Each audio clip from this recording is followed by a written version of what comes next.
En ce temps-là, Jésus appela les 12. Alors il commença à les envoyer en mission 2 par 2. Il leur donnait autorité sur les esprits impurs.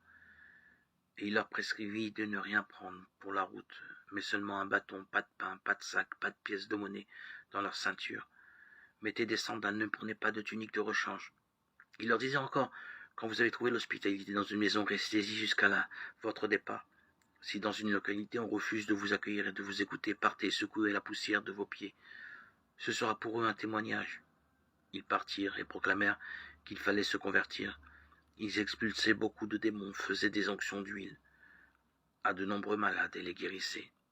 Évangile selon saint Marc, chapitre 6, 7, 13.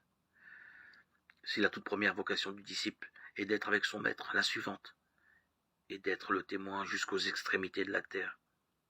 Acte 1, 8.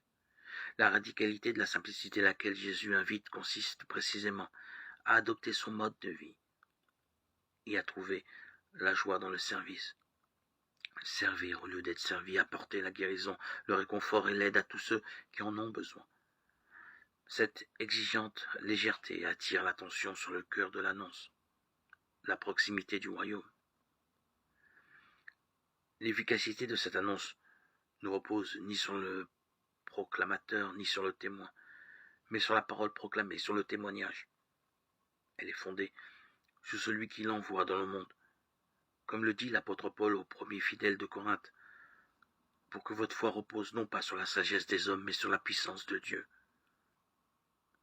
Première lettre aux Corinthiens 2, 5. Que ma foi repose sur toi, mon Dieu.